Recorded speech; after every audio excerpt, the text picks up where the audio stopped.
les hétérogenèses, les singularités, les nouvelles pratiques esthétiques en jeu, en fait, qui d'une certaine manière contribuent à ce qu'il dit maîtriser la mécanosphère.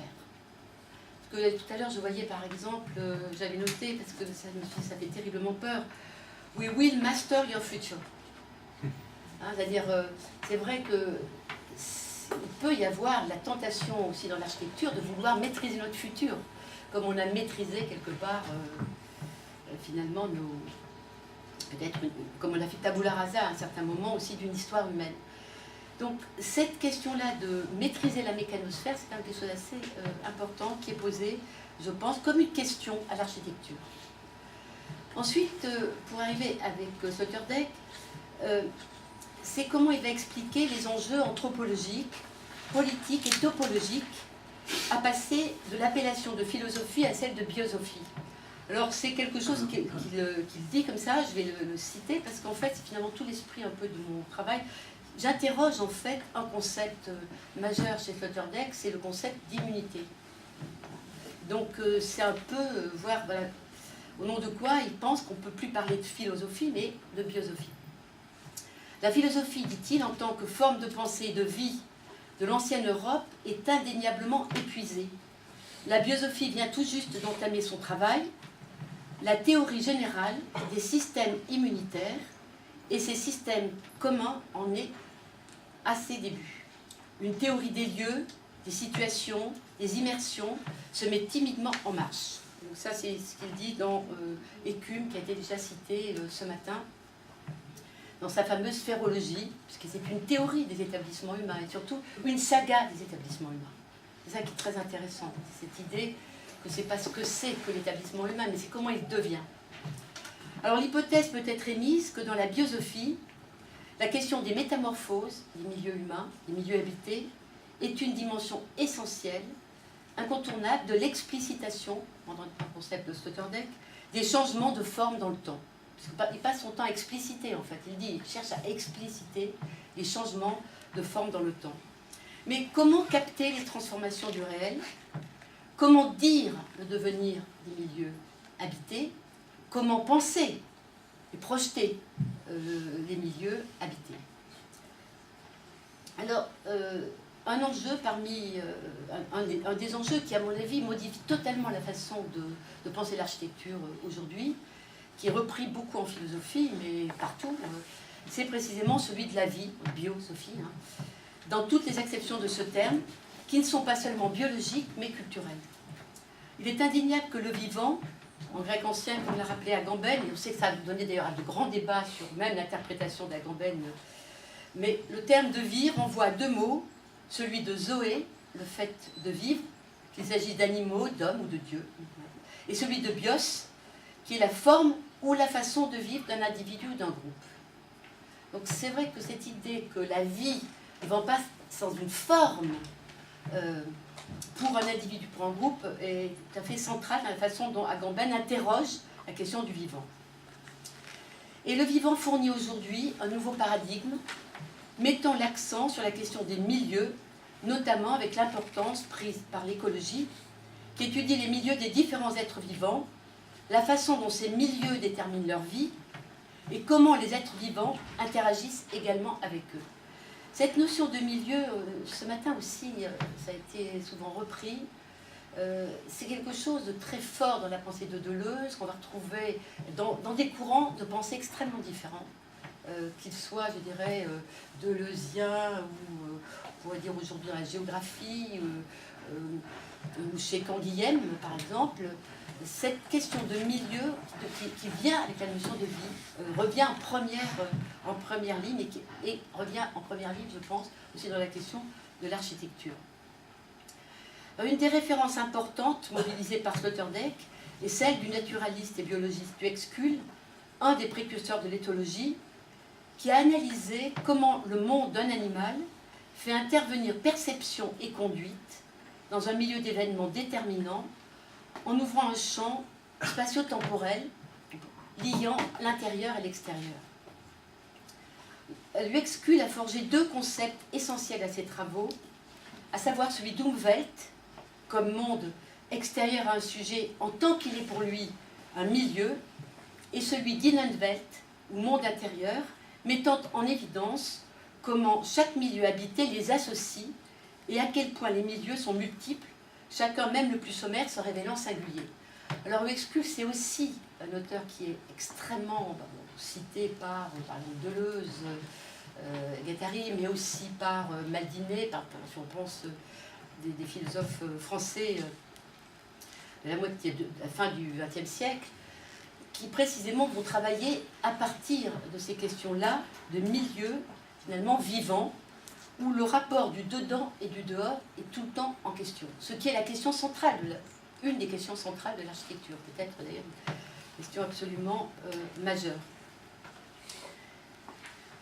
Une des caractéristiques de la biosophie développée par Sloterdijk traite de l'évolutivité du milieu de vie des hommes, qui ne va pas sans multiplicité.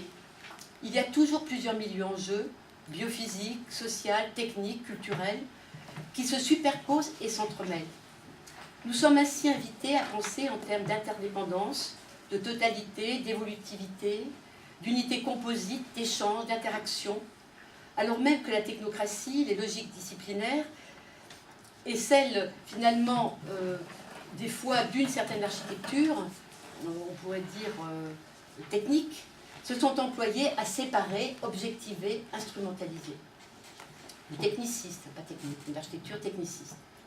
Avec la notion de milieu, il y a de façon concomitante l'idée qu'il n'y a pas le milieu de quelque chose, il n'y a pas le milieu, quelque chose qui serait déterminé, objectivable, mais le milieu de, selon la formule de Canguilhem, tout est déjà là, et en même temps que tout advient, sans qu'on puisse rendre compte d'un commencement d'une fin. On commence toujours au milieu, comme dans la figure rhizomatique considérée par Deleuze et Guattari.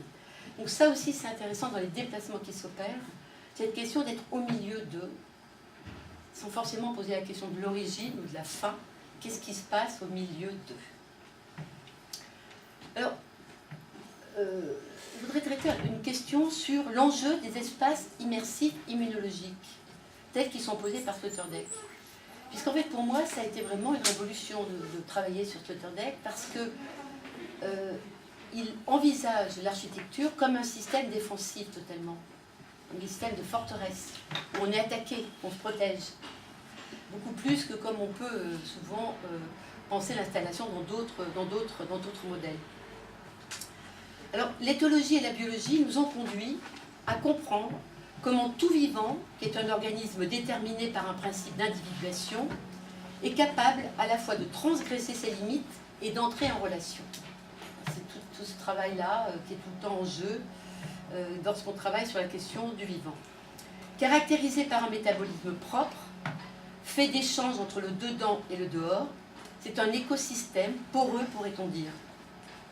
Mais le vivant désigne aussi un processus extérieur à une certaine intentionnalité humaine, d'une certaine manière. Un système complexe, adaptable, prenant des conformations spatiales, métamorphiques. Il exprime la vie comme ce qui ne cesse d'être en devenir et qui ne cesse de prendre forme et lieu. Prendre forme et milieu, quelque part, plutôt dire.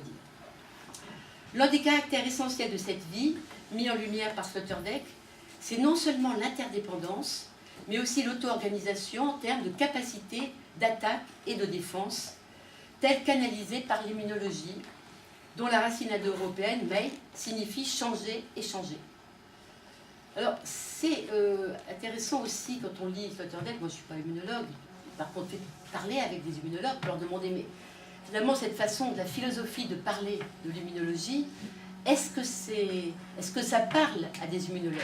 Ben oui, ils disent oui, tout à fait, ça leur parle, évidemment de façon très conceptualisée, mais ça nous renvoie en fait à cette idée que ce terme d'immunologie, repris au XIXe siècle en biologie, désigne la propriété que possède l'organisme à être réfractaire à certains agents pathogènes.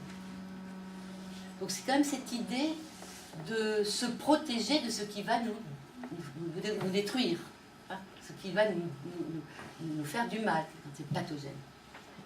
Alors l'importance donnée par Sloterdijk à ce concept marque fortement une référence au monde organique pour appréhender le devenir de la civilisation humaine, soulignant la distance avec la pensée des Lumières qui cultivait la croyance en un développement collectif de l'humanité vers un meilleur par l'éducation ou l'épanouissement spirituel. Suivant cela, la philosophie qui a depuis toujours exploré ces formes de développement. Cependant, la valorisation de la vie dans l'œuvre de Sloterdijk ne va pas sans soulever de nombreux paradoxes, et en particulier celui de la place du politique. Et c'est la question de l'architecture qui nous aide aussi à soulever les paradoxes, finalement, de cette référence au vivant.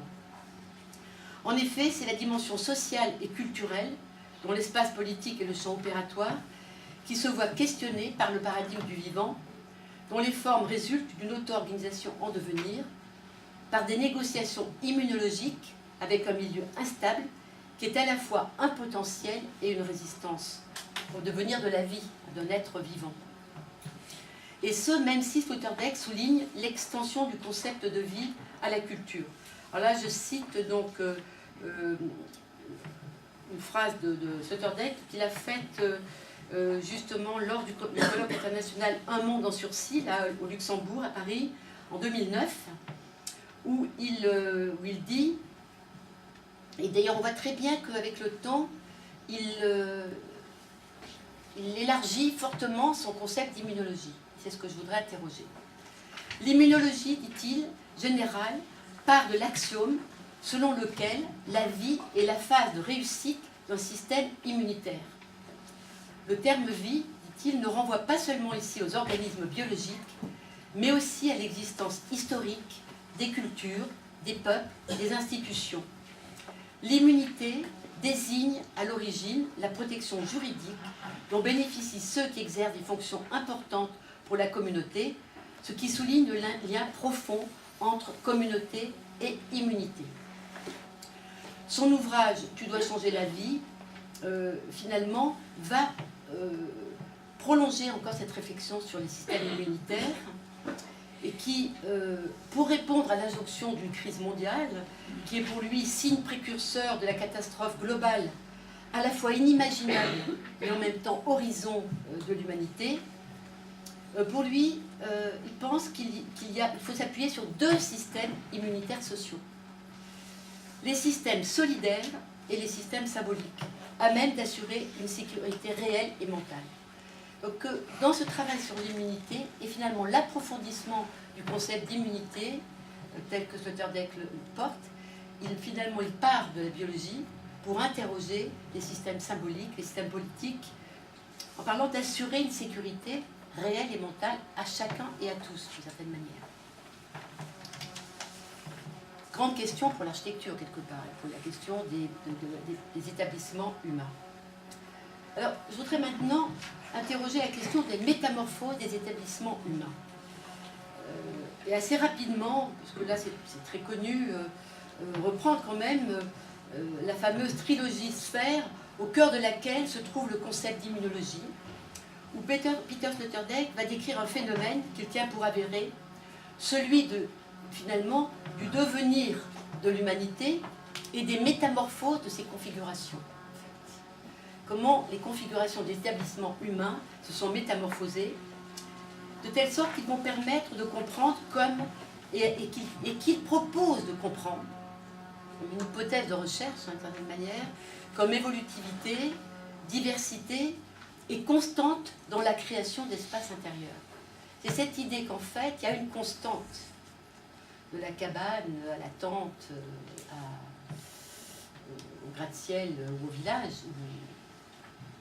Et il y a l'idée qu'on va fabriquer des intérieurs. Il y a quelque chose, il y a un intérieur qui se fabrique par rapport à un extérieur. Il y a quand même toujours une relation entre l'intérieur et l'extérieur.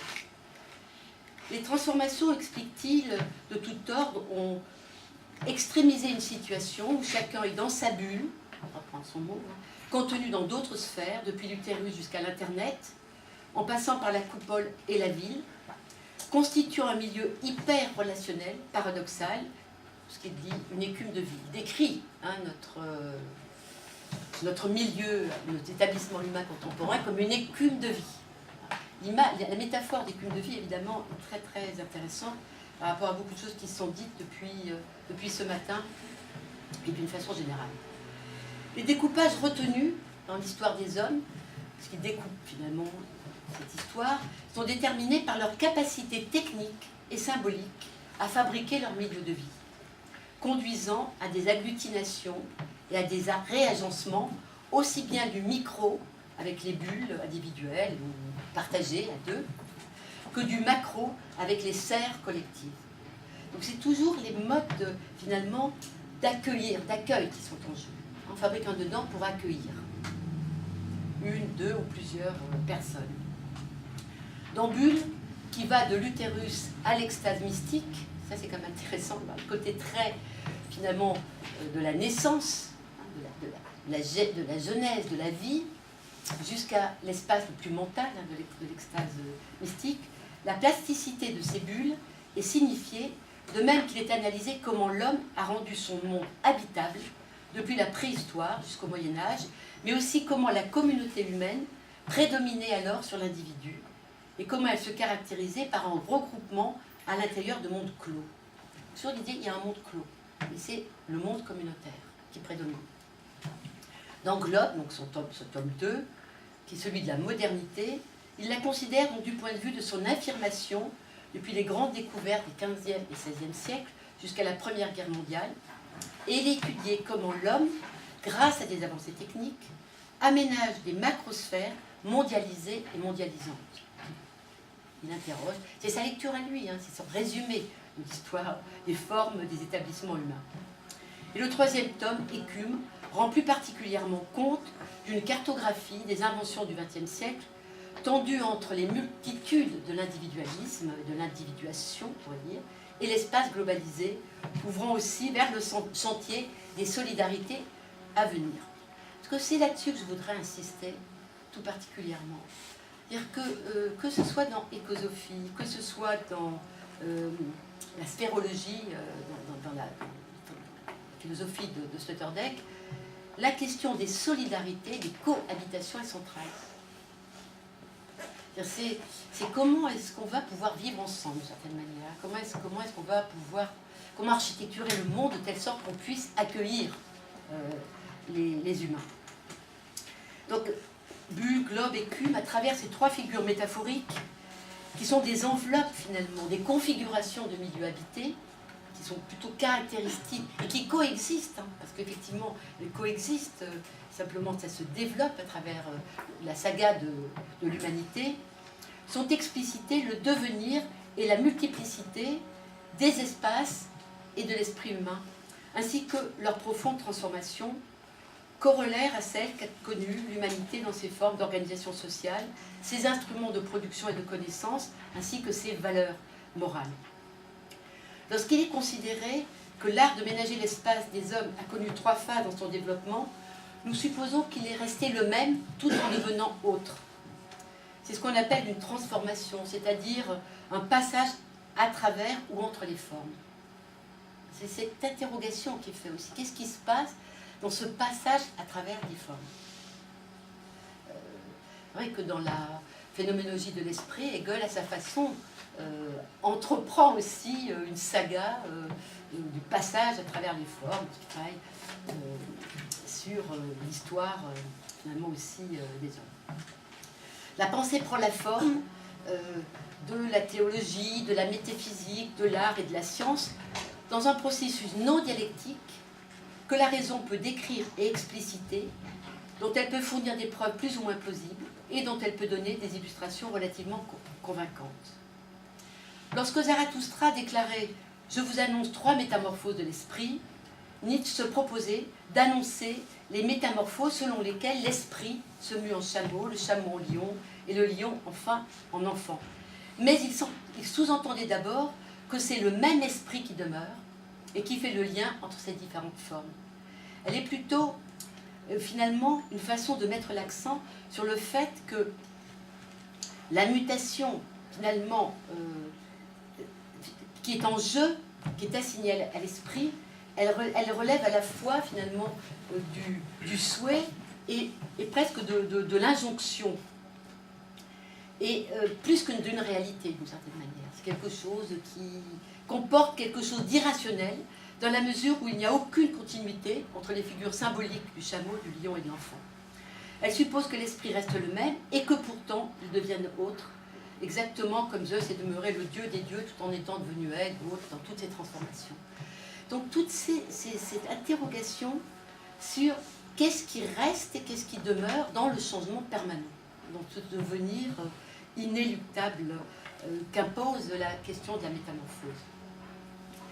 Et la métamorphose, avec la multiplicité de ses intrigues et de ses formes, fascine et inquiète à la fois, puisqu'elle est à la fois... on a organisé un colloque avant à Noël à l'école spéciale d'architecture.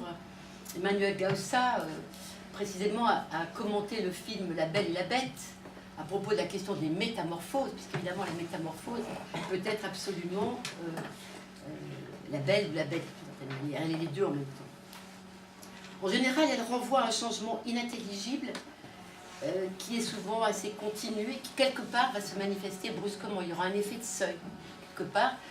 À partir d'un effet de seuil, la métamorphose apparaîtra. Mais elle s'est préparée de façon invisible. Et de telle sorte que ce changement qui est finalement souterrain, qui porte sur l'homme lui-même ou sur son milieu, sans que ceux-ci en soient les auteurs, aussi d'une certaine manière. Quelque chose d'une métamorphose qui se fait et qui est aussi subie par les humains.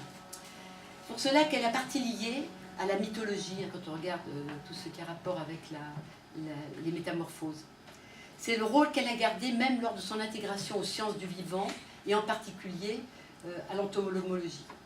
Les savants du XVIIe siècle qui ont importé ce concept pour rendre compte des mutations de la larve en chrysalide et de celle-ci en insecte, mûre et capable de se reproduire, y ont vu une manière de décrire un phénomène qu'ils étaient incapables d'expliquer scientifiquement. Ils croyaient même que l'insecte accompli était déjà présent sous la forme de la larve ou de la chenille, puis sous celle de la nymphe, et qu'à l'éclosion, il ne faisait qu'apparaître. Pour eux donc, la métamorphose n'était qu'une fausse apparence, celle de forme contingente et superflue, que l'animal empruntait pour s'accroître à l'abri des vicissitudes des circonstances, alors qu'il était dès le départ ce qu'il serait. Avec Sloterdijk, les métamorphoses de l'art de ménager les établissements humains sont plutôt des successions de transformations qui sont à la fois manifestées et dévoilées, quelque part sont des configurations et des parutions, mais qui construisent un devenir. C'est certainement ça qui est intéressant, mais un devenir qui n'est pas complètement maîtrisé d'une certaine manière. La question qui se pose alors est de savoir comment orienter ce double développement, celui des multitudes et celui des systèmes immunitaires communs, puisqu'en fait c'est une grosse question, la question des coexistences. Alors je voudrais arriver à mon dernier point, parce que je ne voulais pas être trop long, pour avoir un peu plus de temps pour des discussions, sur la grande question du souci du monde, enfin d'un monde commun, d'un cosmos quelque part, hein, le souci cosmétique, on pourrait dire, pour reprendre l'idée de ce matin. Quelle métamorphose résiliente des établissements humains possible? Y a-t-il une possibilité de résilience des milieux humains habités? Eh bien, sommes-nous déjà sur la pente de la catastrophe inévitable? L'écosophie, pour ça que je souhaitais, bon, d'autres occasions, j'ai eu l'occasion de développer plus cette question de l'écosophie, mais aujourd'hui je mettais l'accent plus sur la biosophie. L'écosophie est une volonté politique qui aujourd'hui continue à exister fortement dans des courants assez forts de résistance quelque part à un monde capitaliste où la financiarisation est déterminante et qui vont mettre l'accent justement sur une alter-architecture, c'est-à-dire une architecture d'un autre type où les singularités, les existences seront possibles. Mais aussi la question de quelle possibilité d'en commun, quels vivent ensemble. Le discours tenu par Sloterdijk lors de la contribution donc, au Collegium International est sans ambiguïté, un appel à l'action renvoyant aux notions de qu'il appelle, alors je le cite, hein, pas trop ce que ça veut dire, mais c'est un philosophe, hein, donc breveté, hein, il appelle ça la co-immunité sociale efficiente, qui est nécessaire pour faire face à l'impératif écologique. Dans ce discours, il est précisé, Alors là, je le cite, que la politique et la philosophie, je constate qu'il emploie le mot philosophie et pas biosophie, je crois que la philosophie est de la résistance quand même. La politique et la philosophie, aujourd'hui comme à l'époque des fondations grecques, ont un trait commun puissant. Toutes deux, chacune à leur manière, constituent des arts de se soucier du monde en tant que tout. Cela vaut plus que jamais dans la situation actuelle de notre planète. Alors, considérant que l'Apocalypse, alors ça je cite de nouveau Sloterdijk, est toujours extrêmement féroce dans ses formules, et lorsqu'il y a eu un colloque là, en son honneur là, au Goethe Institut il y a 1 ou 2 ans à Paris, on a vu aussi sa façon d'être, en tout cas quand on est en aparté. Et là il dit l'Apocalypse judéo-chrétienne survit dans la panique néo-chrétienne. Et pour lui, c'est à une autre voie créative que préconise Sloterdijk, en se centrant sur l'urgence du souci du monde et d'une action dans l'intérêt de tous. Je le cite l'intérêt de tous. Que la question de l'architecture, elle pose quand même la question fondamentalement, pour qui cette architecture? Dans l'intérêt de qui? Dans l'intérêt de quoi? Il y a quelque chose qui est en jeu fondamentalement dans l'architecture. C'est pour ça qu'il y a quelque chose de politique dans l'architecture, des questions d'un monde à bâtir, d'un monde commun à bâtir. La pensée des milieux de vie et de leur métamorphose s'avère particulièrement féconde dans la mesure où elle amène à considérer d'un seul tenant, d'un même tenant, continuité et discontinuité, transformation silencieuse, presque invisible, subie, et les effets de seuil et les effets de volonté, quelque part sur le réel, la passivité et l'activité, c'est-à-dire vraiment tous ces paradoxes en même temps, et pas l'un ou l'autre. L'interrogation actuelle sur les capacités résilientes et régénératrices des milieux urbains est particulièrement significative des chantiers cruciaux de reconfiguration des territoires et des déplacements qui s'effectuent par rapport aux façons d'envisager l'homme dans son milieu vivant. Et l'homme, on pourrait dire, par rapport à la nature, culture, nature. C'est une question absolument centrale que moi je constate partout. C'est pas simplement un édifice qui est en jeu dans ses possibilités de métamorphose et de sensation, d'impression, d'adaptabilité, mais c'est un milieu en tant que tel. C'est comment un milieu est capable, finalement, d'être résilient. Et donc ce milieu, on va l'intégrer dans ce qu'il est à un moment donné, mais qui est la résultante d'une longue histoire. Je sape évidemment à ceux qui habitent ce lieu, qui n'appartient à personne, mais qui est aussi un milieu en devenir. Donc cette idée de l'architecture confrontée à des échelles, finalement, de milieux, et pas simplement d'édifices, devient extrêmement importante. Dans les écoles d'architecture, c'est tout à fait central. Évidemment, c'est les interfaces entre l'architecture, l'urbain, le paysage, l'environnement, qui sont permanentes. Le mot de résilience appartient tout à la fois au domaine de l'écologie environnementale et de l'écologie humaine, puisqu'il définit la capacité d'un milieu, d'une personne, à se métamorphoser afin de dépasser les traumatismes ou les chocs.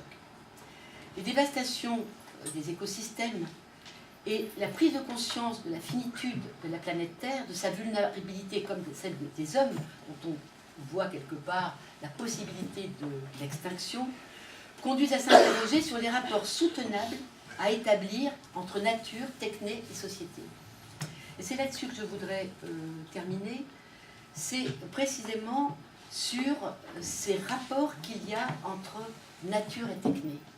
Et c'est d'ailleurs François Guéry qui, puisqu'on travaille depuis de nombreuses années ensemble, cette question de l'architecture avec Jean-Paul Delay, Jacques Boulet à l'école de la Villette, qui mettait l'accent sur cette question de nature et de techné. Alors nature, bon, on sait que nature, ça vient de fusis, ce qui pousse, hein, ce qui croître, natura, le fait de naître, fusis en grec, le fait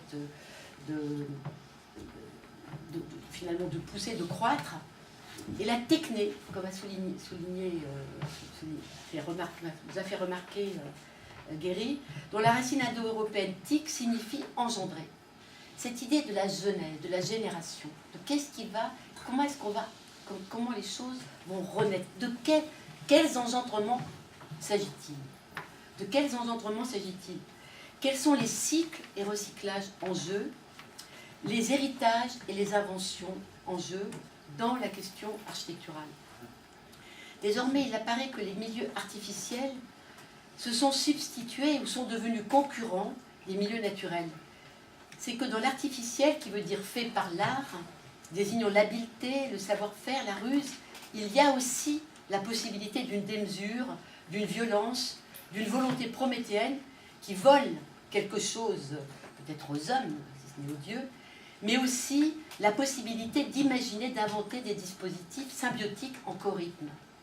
Et profondément, cette question-là finalement des espaces immersifs et partagés, tels que Sloterdijk nous amène à les envisager, ou Guattari, ce sont des espaces où la technique va aider, où la technique est quelque part un mode de production d'un monde. Mais est-elle, dans quelle mesure elle pose la question d'un monde en commun, d'un monde partagé, hein, d'un monde qui ne serait pas un monde d'île seulement. Je voudrais donc terminer avec une phrase d'un philosophe sur lequel moi je travaille beaucoup, qui s'appelle Henri Maldinet, qui a 100 ans, qui a eu 100 ans déjà, et qui est toujours en vie, et qui explique, et qui dit une phrase que je trouve très intéressante, puisque c'est par rapport à cette question de la vie, hein, de la biologie, la question de la vie culturelle aussi, en fait, de ce qui est en jeu dans ces nouvelles références au bios quelque part et aux zoé, aux vivants. Alors Maldinet dit donc à l'occasion d'une conférence, mais il a souvent répété d'une autre manière ailleurs, quand je parle d'un animal, c'est simple, sa nature c'est sa vie, et la nature son lieu vital. Pour l'homme non. Entre le biologique et l'historique, ou plutôt en deçà et au-delà des deux, l'homme surgit en existant. L'entrée en présence de l'art et de l'homme dans l'art fait que l'homme se reconnaît au moment où réellement en présence de l'œuvre, il outrepasse sa dimension biologique sans pour autant s'aliéner historiquement. Et pour moi, c'est une belle définition de l'architecture où il s'agit d'installer la vie sur Terre, quelque part, la vie des hommes en tout cas, mais finalement finalement faisant un saut en avant qui n'est pas simplement historique ni biologique. Merci.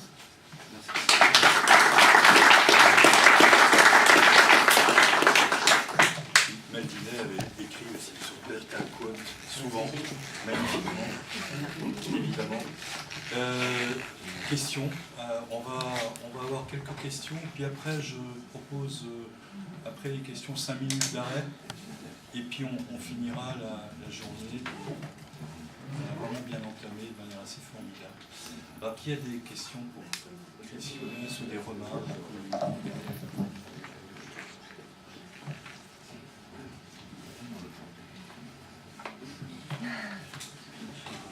Parce qu'au fond, il y a eu de belles questions sur le pourquoi de l'architecture, sur la question de l'habitable, du cohabité, qui est quand même... on pourrait imaginer aussi que du côté de Sloterdijk, qu'il y a, si la théorie des bulles s'avérait exacte, il suffirait de construire des ponts, comme toujours, ou des passerelles, ou des passages. Ah oui? Mais les bulles, elles s'entrepénètrent, hein. Elles ne sont pas séparées. Ça fait de l'écume. Et ça fait de l'écume. Mais en effet, il dit que c'est connected isolation. On est isolé. Ouais. Connecté. Et connecté En même temps. Mais c'est très clair la phrase quand même. Co-immunité sociale efficiente. Ça veut dire qu'on est en même temps protégé et en même temps on est dans le passage. C'est-à-dire que si socialement c'est efficient, c'est qu'on se rencontre. Je trouve que l'allemand en allemand, c'est la contraction. L'allemand a l'habitude de faire ça. Le français ne le fait pas. Ça fait toujours un peu. Oui, comme quoi les Allemands ne sont pas que balourds. Hein. Non, mais c'est vrai que cette question en architecture, la question des limites et des passages, elle est permanente. et des porosités entre les milieux qui sont construits, sont absolument centraux. C'est pour ça que c'est très intéressant, toute cette réflexion de Sloterdijk qui nous amène à penser cela. Est-ce que vous pourriez répondre par rapport à l'intervention précédente aussi, est-ce que dans l'espèce de perception de l'architecture qui serait de l'ordre du loisir et qui est nécessaire, hein, dans l'être ensemble, c'est nécessaire aussi. Et en même temps, cette architecture qui permet la cohabitabilité, comment ça se rencontre ça? Parce qu'on aurait une architecture quand même qui aurait une fonction, mine de rien, hein, celle d'y vivre. Et en même temps, dans cette architecture qui était montrée tout à l'heure, pas tout le temps, hein, pas totalement, pas en totalité, il y a quand même cette solitude. C'est Catherine Millet qui disait ça, quelle que soit l'œuvre qu'on rencontre, même si on est 500, on est tout seul. On est tout seul à la recevoir. Et je pense que ça fonctionne pour l'architecture, on fait l'expérience aussi tout seul. Évidemment, on peut se cogner, on peut devant la Joconde aussi. Mais je veux dire qu'il y a là, comment ça se passe entre une architecture de loisirs qui aurait plus de... Ça ne veut pas dire qu'elle n'a pas de fonction, hein, et celle qui est que dans l'habitage. Qu'est-ce que dit Sloterdijk là-dessus? Je ne sais pas, parce que moi je lis finalement Sloterdijk parce que ça m'aide à penser le passage à finalement cette fameuse transition écologique, c'est-à-dire de penser la question des milieux vivants, les milieux vivants habités.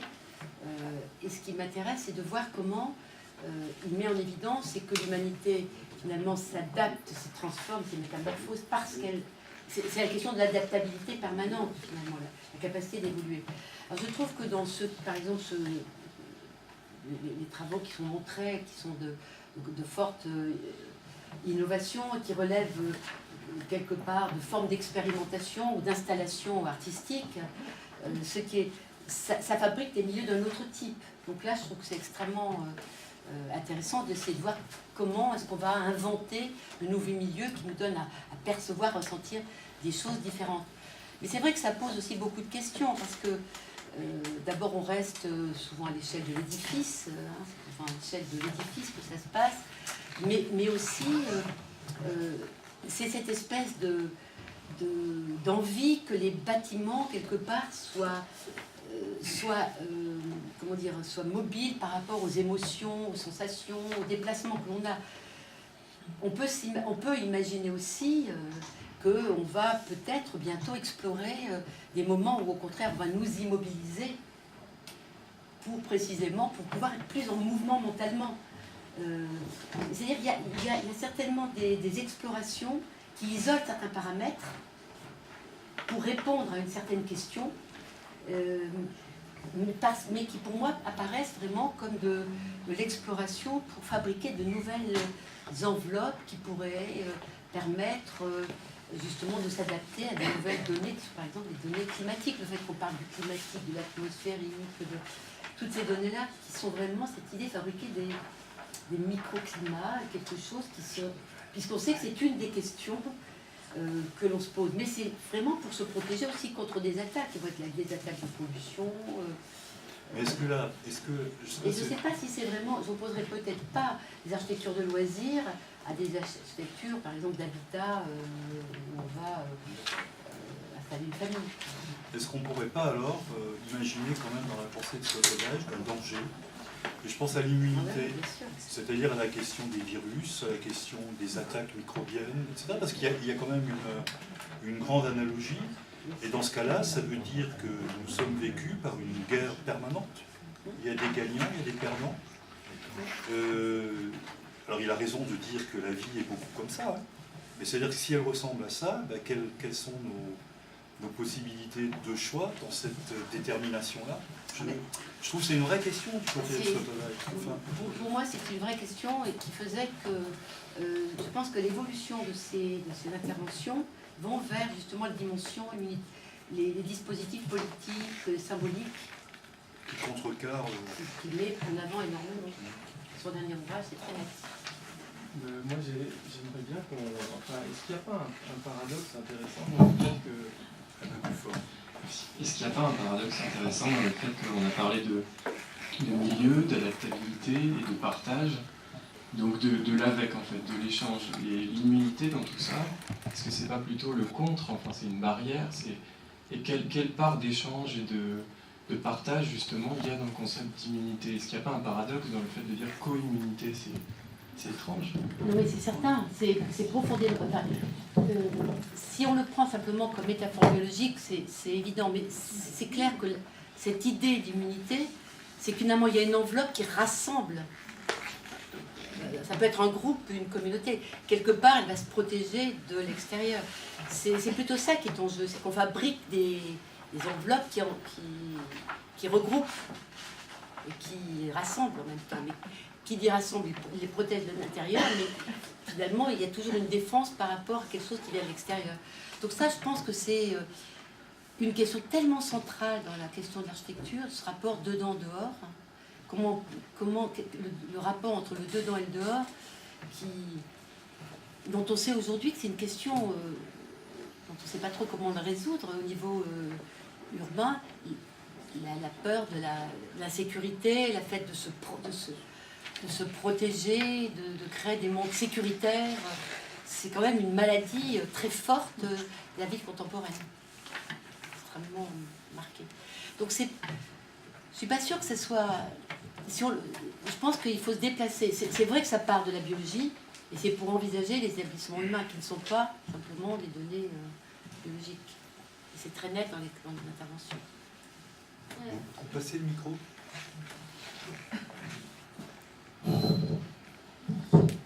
Mais même si on reste dans le domaine de la biologie, on sait que, on pense probablement que tout ce qui est justement de l'ordre de la défense, c'est probablement des organismes qu'on a intégrés, en fait, qui est extérieurs à nous et qu'on a intégrés dans notre propre corps. Donc en fait, c'est de l'entraide quelque part. C'est pas uniquement de la sécurité. Oui, ce rapport dedans-dehors qui est très...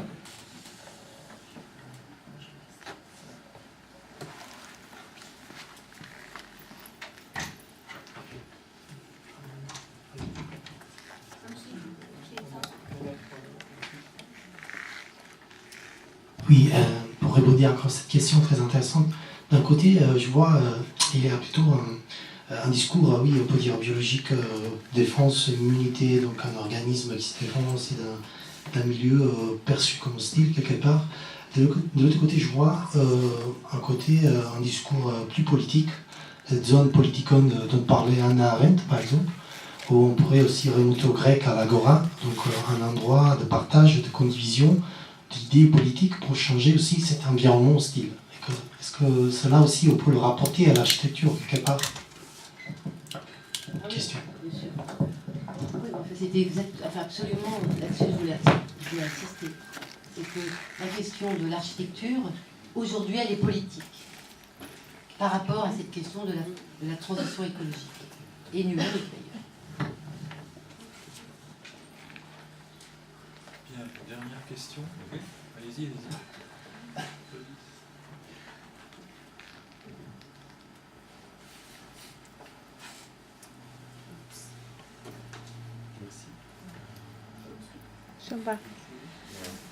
Voilà, c'est bon.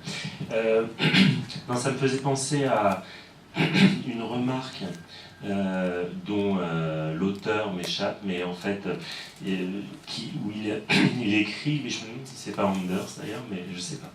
Il écrit la pénurie hiérarchique, le smog est démocratique, avec l'idée que nous sommes tous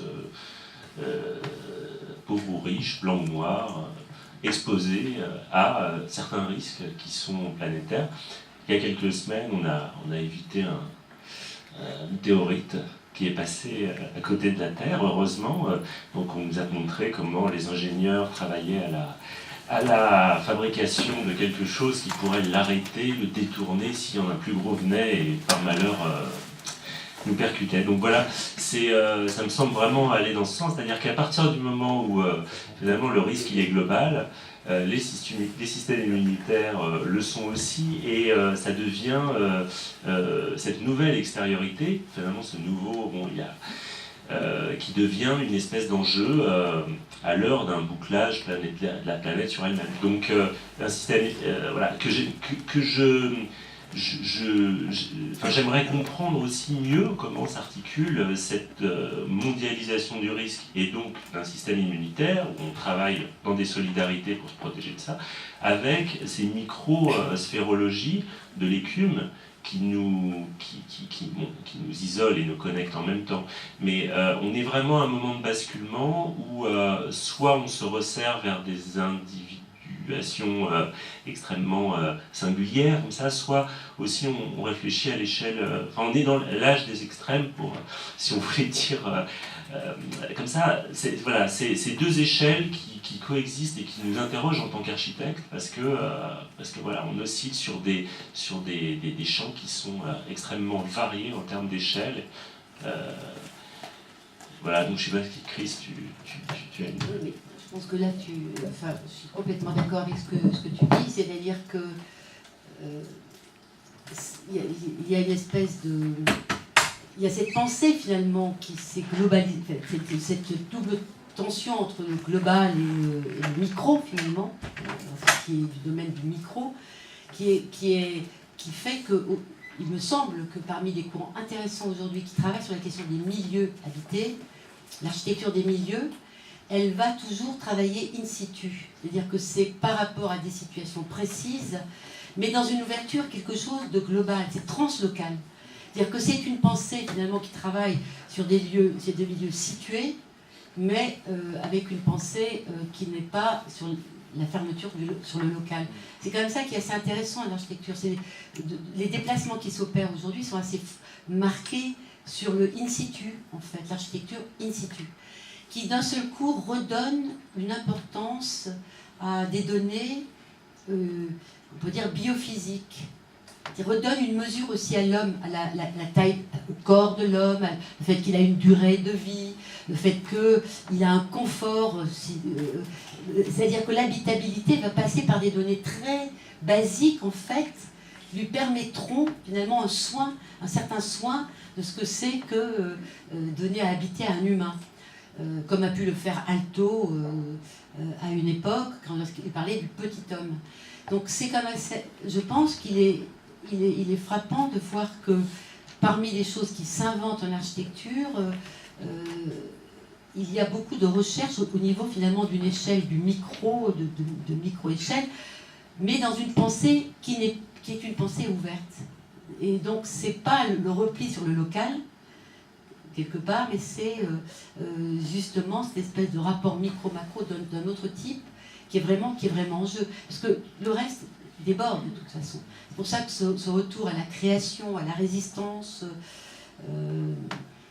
à des dispositifs, pas des dispositifs, à des systèmes finalement qui homogénéisent, ça devient la bataille de l'architecture. Parce que tout à l'heure, ce qui était souligné, moi j'étais tout à fait d'accord sur le fait que c'est sûr que c'est très étrange, parce que l'hétérotopie chez Foucault, c'est un drôle de texte. Dont il paraît lui-même qu'il disait qu'il l'avait fait un peu comme ça. C'est un texte dont on ne sait pas trop quel est son statut, il hésitait à le reprendre, etc. Et donc, c'est vrai que quand on travaille sur ce texte à la loupe, comme vous l'avez fait, on ne sait plus trop de quoi on parle quand on parle d'hétérotopie. Et en même temps, c'est fascinant parce que justement, c'est quelque chose qui ouvre des... Justement, c'est une collection improbable. Et le fait que justement il y a un rouleau compresseur qui homogénéise les vies et les établissements humains, qu'on constate que tout le monde est en train de dénoncer en parlant de la laideur, du caractère insupportable de la prolifération des bâtiments et du fait que les espaces fertiles vont être complètement mangés par des habitations inhabitables quelque part, c'est quand même toujours cette idée qu'il y a une résistance à l'homogénéisation qui est absolument centrale. Et c'est vrai que ces questions-là qui sont posées, c'est comment résister à l'homogénéisation Et finalement, le fait d'avoir cette préoccupation, finalement, cette transition écologique, mais au sens de la vie humaine, qui cohabite avec d'autres formes de vie, c'est devenu central. Donc je trouve que c'est vraiment fondamental. C'est vrai que moi j'avais du mal à comprendre cette notion d'hétérotopie par rapport à cette notion-là, à ce que vous présentiez, comme, qui pour moi sont des inventions architecturales, des explorations architecturales. Mais c'est vrai que cette idée de lutter contre l'homogénéisation, l'architecture comme capacité de résister par la création à l'homogénéisation, c'est une certitude. Et c'est lui de situer à chaque fois. Je propose 5 minutes, 7 minutes de pause pour un café et on se retrouve à 33.